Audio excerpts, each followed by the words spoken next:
to serve the state of Ohio and represent our caucus as the lead on the Medicaid Subcommittee of Finance.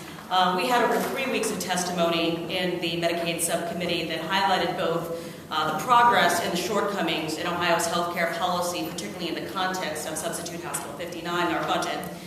There is no question in my mind, and I think anyone that observed the discussions and the testimony and the line of questioning in the context of our subcommittee discussions, that there was one major theme that emerged, that there would be a pervasive negative impact on physical and behavioral health care delivery, costs, health outcomes, employers, and the workforce should the General Assembly fail to act to fill the coverage gaps that exist for Ohio's lower income, working, and childless adults.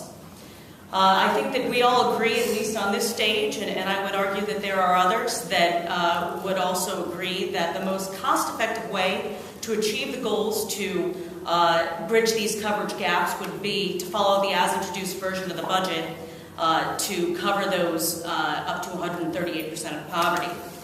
But we cannot do anything, we cannot act without removing the prohibition that the House put into the budget that would absolutely and explicitly prohibit the state of Ohio from covering this potentially newly eligible group. So that is our top amendment priority, because it is, as it pertains to issues of Medicaid, because if we do not remove this provision, then we are unable to do anything pertaining to expanding coverage or access to this potentially newly eligible population, whether it's within the confines of the budget or outside of the confines of the budget. So that is a top priority. We certainly have some other Medicaid-related priorities with amendments that we have introduced and developed for members of our subcommittee and our caucus, and I do want to acknowledge and thank both Senator Tavares and Senator Brown for their advocacy and expertise sitting on the Medicaid Subcommittee of Finance with me.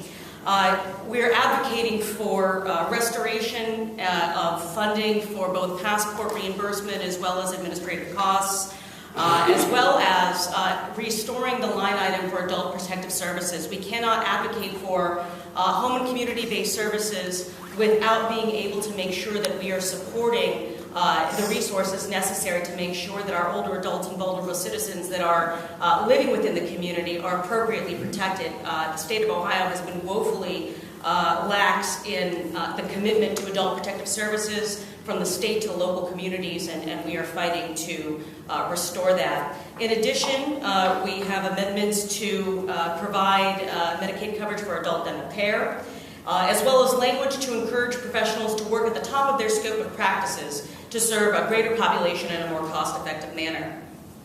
I also want to talk a minute about women's issues. This caucus continues to be committed to standing on the side of women in Ohio who need access to preventative and other health care services. We have amendments to strip the Planned Parenthood defunding that the House had added into Substitute House Bill 59, as well as one that would take the language out that redirects the funds to the crisis pregnancy centers. In addition, we have an amendment that has been advocated for by Senator Tavares that would provide $2.1 million in preventative service monies for breast and cervical cancer screening. Again, all women, regardless of their income level, should have access to preventative care. We certainly remain committed to achieving access, healthcare, and workforce innovation, and look forward to the continued discussions as we go forward to try to make sure that our budget serves all Ohioans. With that.